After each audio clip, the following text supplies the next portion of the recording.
Hi students, I'm here to read chapter 39 of Holes.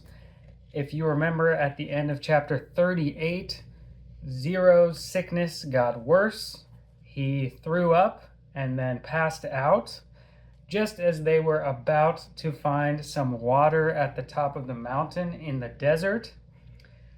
And as it was ending, Stanley was digging in the mud where he found some water, and he used that to try to wake up Zero. He even found a whole onion down there in the muddy ditch where he fell. He ate half of it himself. He tries to give the other half to Zero and tells him that it's a hot fudge sundae. So let's see what happens next in chapter 39, starting on page 173. Stanley awoke in a meadow, looking up at the giant rock tower. It was layered and streaked with different shades of red, burnt orange, brown, and tan. It must have been over 100 feet tall. Stanley lay a while, just looking at it. He didn't have the strength to get up. It felt like the insides of his mouth and throat were coated with sand. And no wonder. When he rolled over, he saw the water hole.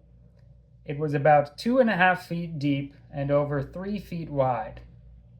At the bottom lay no more than 2 inches of very brown water. Oh, that's what they were drinking?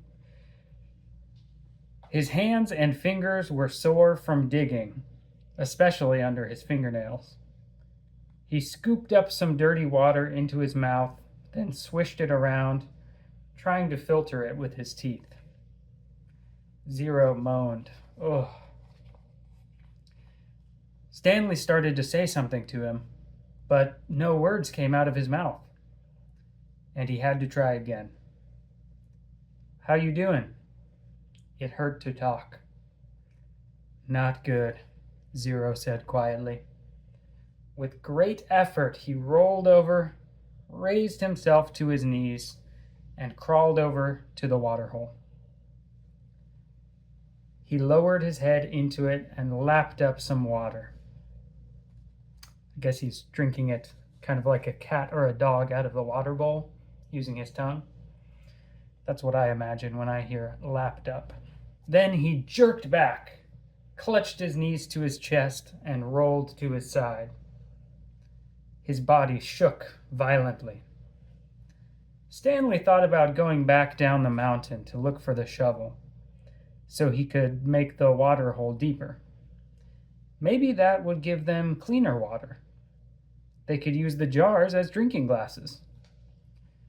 But he didn't think he had the strength to go down, let alone make it back up again. And he didn't know where to look. He struggled to his feet. He was in a field of greenish white flowers that seemed to extend all the way around Big Thumb. He took a deep breath, then walked the last 50 yards to the giant precipice and touched it. "Tag, you're it." Then he walked back to Zero and the watering hole. On the way, he picked one of the flowers. It actually wasn't one big flower, he discovered, but instead each flower was really a cluster of tiny little flowers that formed a round ball. He brought it to his mouth, but had to spit it out. He tried to eat it, but it wasn't good, I guess. He could see part of the trail he had made the night before, when he carried Zero up the mountain. If he was going to head back down and look for the shovel, he realized, he should do it soon, while the trail was fresh. But he didn't want to leave Zero. He was afraid Zero might die while he was gone. Zero was still lying, doubled over on his side. "I got to tell you something," he said with a groan. "Don't talk," said Stanley. "Save your strength." "No, listen," Zero insisted. Then he closed his eyes as his face twisted with pain. "I'm listening," Stanley whispered. "I took your shoes," Zero said. Stanley didn't know what he was talking about. His shoes were on his feet. That's all right, he said. Just rest now. It's all my fault, said Zero. It's nobody's fault, said Stanley. I didn't know, Zero said. That's okay, Stanley said. Just rest. Zero closed his eyes. But then again he said, I didn't know about the shoes. What shoes? From the shelter. It took a moment for Stanley to comprehend. Clyde Livingston's shoes? I'm sorry, said Zero. Stanley stared at him. It was impossible. Zero was delirious. Zero's confession seemed to bring him some relief. The muscles in his face relaxed. As he drifted into sleep, Stanley softly sang him the song that had been in his family for generations. If only the woodpecker sighs, the bark on the trees was just a little bit softer. Well, the wolf waits below, hungry and lonely.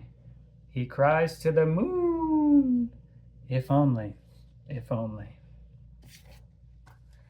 That's the end. We learned some important information in that chapter. If Zero isn't delirious, if he's not just thinking crazy things because he is sick and dehydrated, Zero just told us that he stole the shoes. If you remember, the whole reason that Stanley Yelnats is at Camp Green Lake is because he was accused of stealing shoes from the famous baseball player Clyde Sweetfeet Livingston. Those shoes were going to be donated to people who needed shoes, and they were stolen from the charity auction.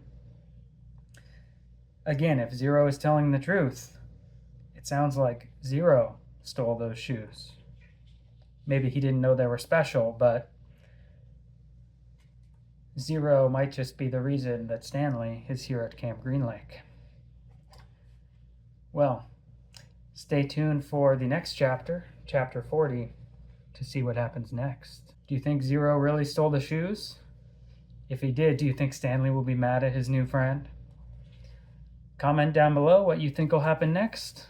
Also comment if you have any questions about vocabulary from this chapter of Holes. I'll do my best to answer them. Thank you.